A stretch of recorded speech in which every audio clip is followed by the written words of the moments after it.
Kadalasan kung paano hina-handle ng mga clinics yung isang bad review is actually yun yung pinakamabilis na way to turn one unhappy customer into hundreds of lost customers.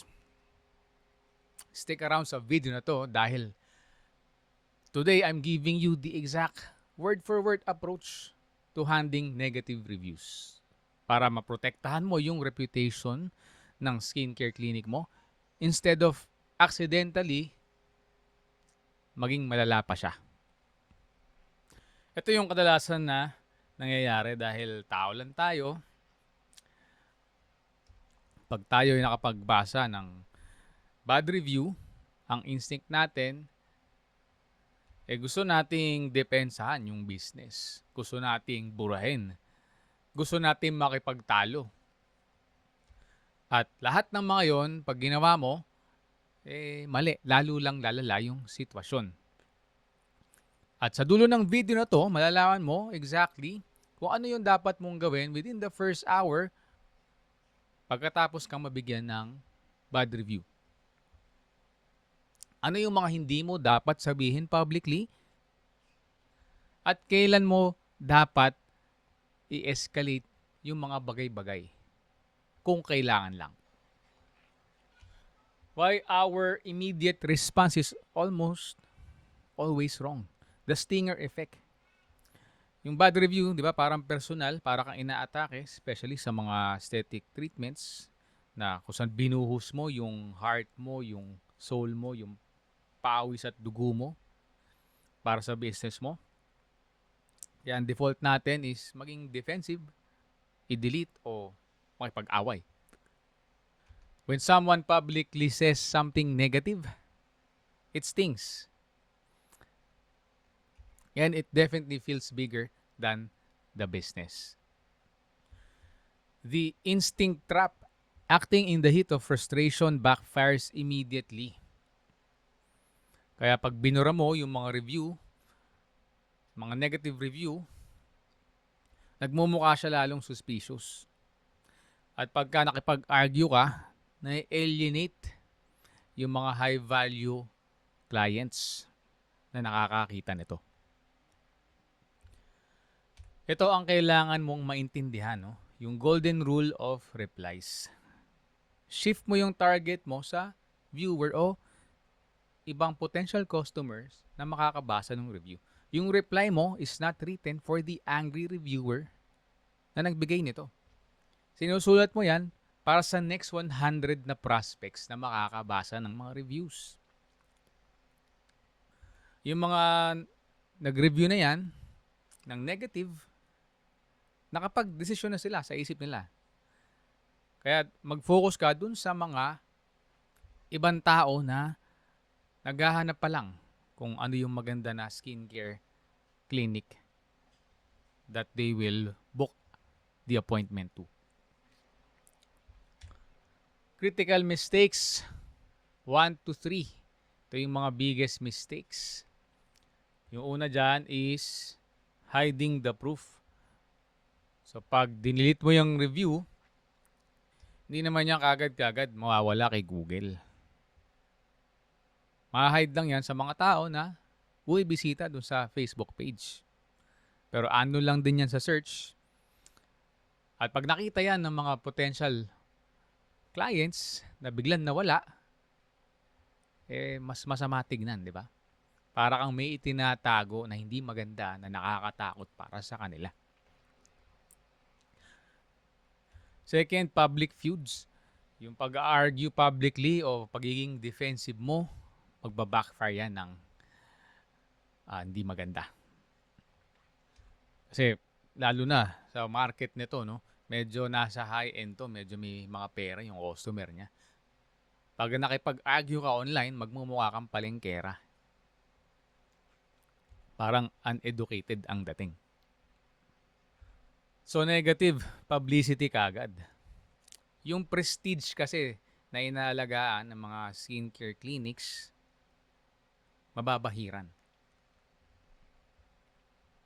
So wag na wag tayo makipag-argue. Number 3, oversharing data. Gusto mong ipakita na unfair yung binigay na review. So, tatype mo kung ano yung treatment na ginawa nila o kinuha nila, kung bakit nagkamali, saan nagkamali, sino ba yung may kasalanan. Pero sa totoo lang, illegal yan sa Philippines. Kasi pag disclose mo yung treatment, yung specifics, yung skin history, lalo client reveal mo pa, illegal yan sa Philippines. Baka mademanda ka pa.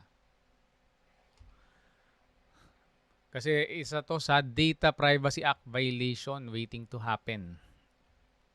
It doesn't matter how unfair the review feels, hindi mo pwedeng i-disclose yung specifics ng treatment para lang magmukhang manalo ka sa argument.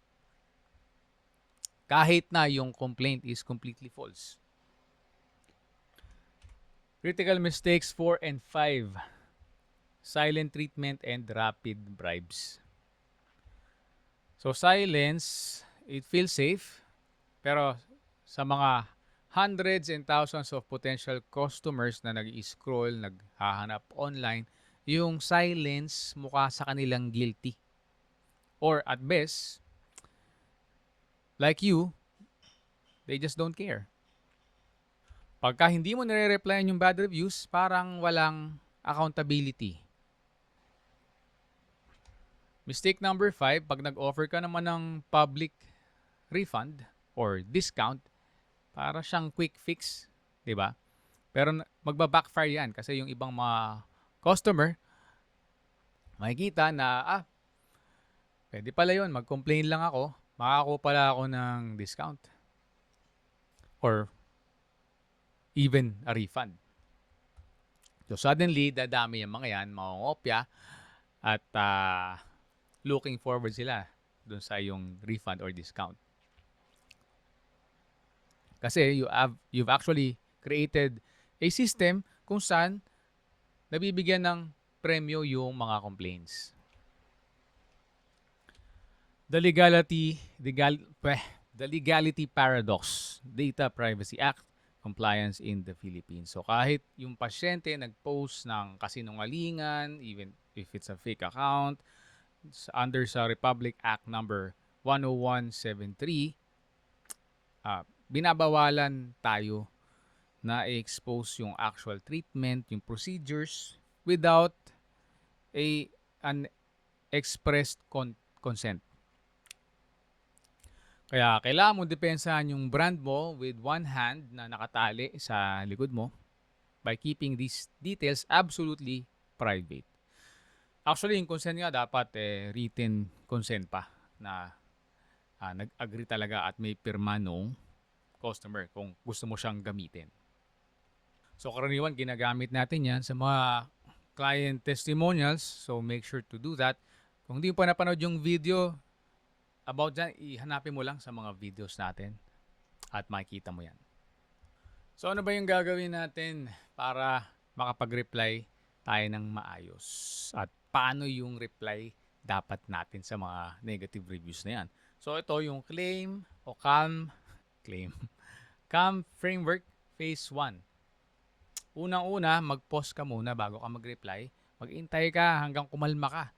Kung abutin niyo ng 2 hours, 3 hours, even 4 hours, whatever it takes, how long it takes, wag ka mag-reply dun sa first hour kung saan mataas masyado yung emotion mo. Kasi hindi natin maiiwasan na maging emotional at baka kung ano pa yung masabi natin na hindi maganda. Number 2, acknowledge publicly. Keep public response incredibly brief. So maiksi lang yung reply mo. Mag-apologize ka unang-una without admitting fault. Pangatlo, migrate to private. Sabihin nyo sila na mag-message sila o tumawag o mag-text sa phone numbers nyo, mag-message sa Facebook or Instagram, ilipat nyo yung conversation to a private channel. CALM framework phase 2, mitigating long-term fallout.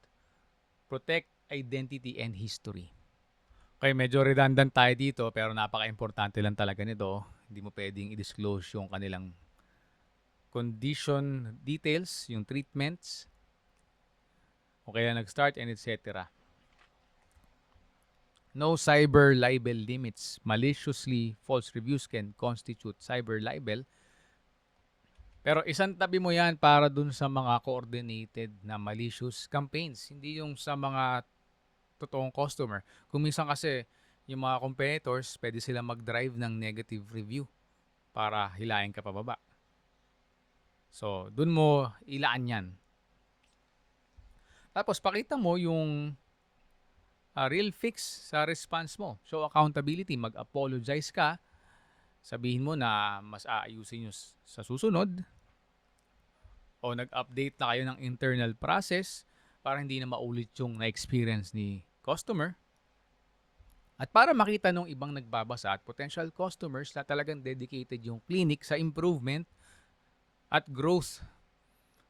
At siyempre, lalong-lalo na doon sa customer experience. And lastly, mag-build kayo ng proactive review buffer. So constantly dapat lagi tayo nanghihingi ng mga review sa mga nagiging customers natin. Dahil magiging buffer yan, yung mga negative reviews, eventually matatabunan yan. So kung ang review mo ngayon is nasa 3.94, medyo mababa, dahil may nagbigay sa'yo na isa, dalawa, o tatlo na bad reviews, pagka dinagdagan mo yung reviews ng mas maraming mataas, 4.5 to 5 reviews, madidilute ngayon yan at lalabas na nasa 4.5, 4.6 pataas yung star rating ng clinic nyo. Kaya very important na lagi kayo nang hihingi ng review sa mga naging customers. But bear in mind, before kayo manghingi ng review, lagi muna nyong i-engage after ng treatment si customer or after nung ilang sessions kung saan nakikita niya na yung result para kamustahin kung kumusta yung experience niya, kumusta naman yung naging result sa kanya, para kung positive yung feedback niya, tsaka nyo sila hingan ng review. Kasi may mga customer na kung hindi nyo nakausap, yung pala hindi pala maganda experience niya, hiningan mo ng review, edi lalong nadagdagan yung negative reviews na nakuha nyo. So, bago nyo talaga hingan ng review sa Google or Facebook, i-verify nyo muna talaga na maganda yung naging experience niya. Crisis outcomes compared. So, one bad review pero dalawang magkaibang resulta. Yung isa is reactive. Mabilis ka mag-reply, galit ka pa.